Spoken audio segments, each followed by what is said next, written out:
Hey there, true crime friends. It's lunchtime again. I know this is your favorite part of the day, right? It's my favorite part of the day, too. I love lunchtime, mostly because I love food. Oh, today I'm wearing Reese's peanut butter cups. I need to get a Reese's Pieces to go with my Reese's peanut butter cup shirt. But anyway, I have a whole collection of vintage food shirts. Okay, so look. Normally we gather here today. We gather here today to celebrate the life of, okay, whatever. Normally, we gather here every day at lunchtime and we talk true crime. Because don't we need to talk true crime with a little tee-hee thrown in there? We need a little comedy in our lives. Absolutely, yes, we do. But look, sometimes when I'm talking true crime, child, I go off on a tangent. And repeat visitors to this channel, I love a tangent. Oh, I love a tangent. All the way off in left field, that is where I call home.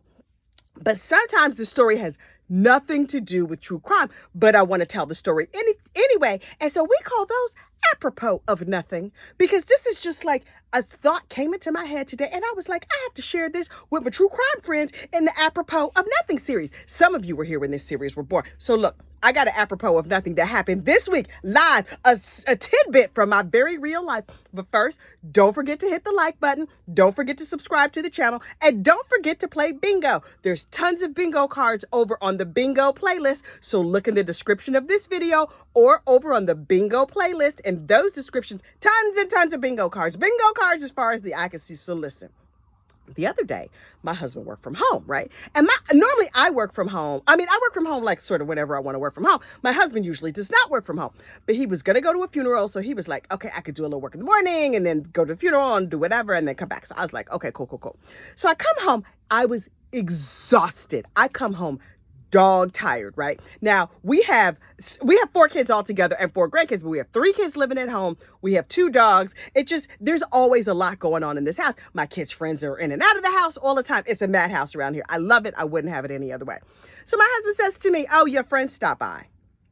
My friend? Who stopped by? All my friends are working. And he was like, no, your friend stopped by. She out here rolling around. I was like, what are you talking about? He was like, that cat. First of all, I guess you could call this cat my friend. This is not my cat. I am allergic to cats. If I could have a cat, I would have 10 because I'm that kind of pet lady. We are animal people in this house, but I'm allergic to cats and all of my children are allergic to cats, so we can't have cats. We have hypoallergenic dogs. But there's this cat in my neighborhood that I was like, hey, here, kitty. And so one time, and then I was like, I should feed the cat something because the cat looked hungry, right? And so I got like a can of tuna, like the albacore white tuna, and I fed it to the cat. And my husband was like, I know you did not feed that cat my good tuna. That's the albacore white. That's not even like the chunk light. That's the albacore. And I was like, calm down. And then I went to look, and we ain't have no more tuna. I had fed the cat the last can of tuna. So I was like, my husband's going to be real upset if I keep feeding this cat his tuna, even though it's not my cat. I don't even know whose cat it is.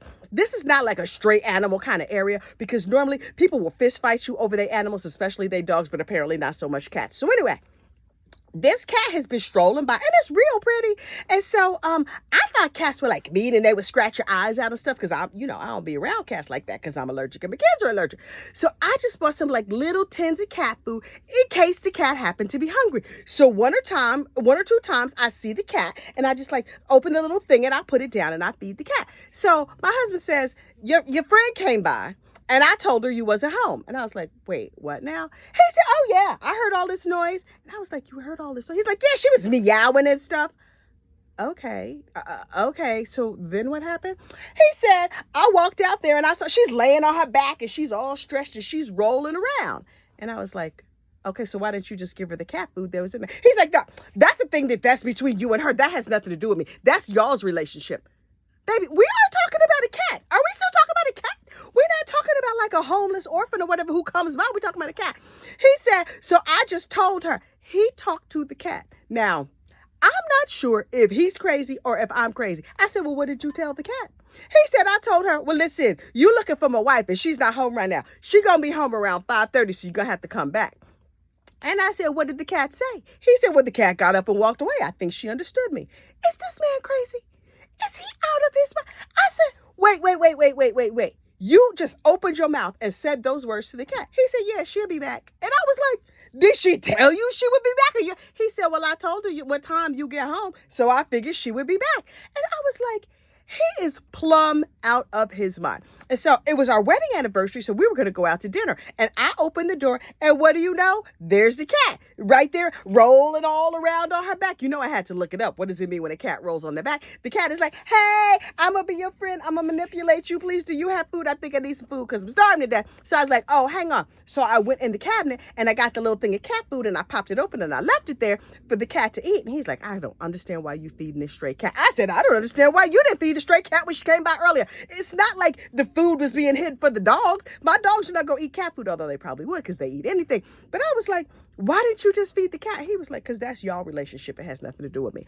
Okay. I said, well, I hope she's fixed because she doesn't have a collar, nothing. She's a real pretty cat. But I made a pom-pom that kind of looks like her. These are pom-poms that I put together and they kind of look like the cat, right? It's like sort of like a little mixture of everything. So anyway, I have ears over here that I'm going to glue on, but I have to heat up my hot glue gun. I'm going to give her some little ears. Okay, so anyway.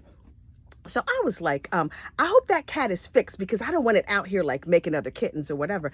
He was like, that cat's probably like Missy. His father. Y'all remember me telling you this story? I think I told you this story. My father-in-law had this cat named Missy when my husband was little. And he was like, every time we looked up, Missy was having another litter of kittens. And I was like, why didn't your dad just get her fixed? He was like, what'd you want my father to do? That cat was just a hoe. A cat cannot be a hoe. A cat can only be a cat.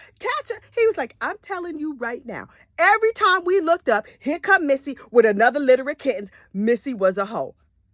He has slandered the name of a feline in the Bronx who's probably long since dead because his father-in-law had that cat when me and him first got together 22 years ago or whatever. That cat's probably long dead, probably so are her kittens. But I was like, why didn't your father just take the cat it's your father's cat? He was like, well, he found her at work, so it wasn't his cat. Wait, your father found the cat at work, brought the cat home, had the cat living in his house, and the cat kept getting pregnant, and you blaming the cat? I'm blaming the humans. Your father is irresponsible. He was like, what my father's supposed to do with a hoe? If a cat is a hoe, you can't stop a cat from being a hoe. I was like, yeah, but you can stop her from getting pregnant. He was like, why are you blaming my father? This ain't my father's fault. This whole family is crazy. How did I marry into this family? What in the world is going on? Speaking of which, I need to call my father-in-law. I haven't spoken to him in forever. Also, I want to find out whatever happened to Missy. And find out, did my husband decide that Missy was a garden tool, or did my father-in-law, or did they as a family? When I asked my sister-in-law about it, she was like, oh, yeah. Daddy had Missy. Missy was real cute, but she was kind of a hoe. The whole family is slandering the name of this poor cat instead of taking personal responsibility, spaying and neutering your pets the way Betty White told us we should. On the opposite end of that is my mother, who hates cats but loves dogs, but only small ones, but not too small. She only likes medium-sized dogs. She feeds the birds. Listen, I was like, those birds have wings. Those birds can go out here in these streets and fend for themselves. You are making those birds codependent. I think you are enabling the birds. I think what is it? Al-Anon? Al-Anon helps you not be like too dependent on other people. Them birds all gonna be in an Al-Anon meeting. Like, I said, well, what happens if you run out of seed or you get tired? She's like, some of the other bird feeders. I was like, all of y'all are enabling the birds. You make the birds stronger if the birds have to fend for themselves. You need to have these birds out here hunting and killing things. Now, truly, the same could be said for cats, but cats are cute and I like them. And birds, birds are all right, but birds are really not my thing. All I'm saying is we should help wildlife. We should be kind to nature. We should be kind to one another. I should probably think less about cats and birds, or maybe think more about them. I don't know. One last thing on the animal front, right? I live in the suburbs, but I work in New York City, right? And I know a ton of people from New York City. I lived in New York City for years and years and years before I had kids. My husband's from the Bronx, from South Bronx.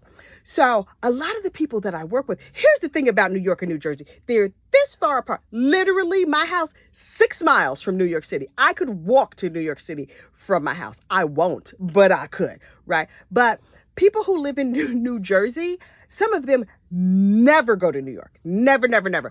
People who live in New York never come to New Jersey. It's this weird thing where it's like, you would think there's a lake of fire between the two states. There's not. People just stay where they are. In this area, like some people go back and forth, but people are very, very territorial, right? So a guy in my office said, I said something about there being bunnies in my yard. And he was like, oh, somebody's pet rabbit got free. I was like, no, wild rabbits. And he was like, there's no such thing.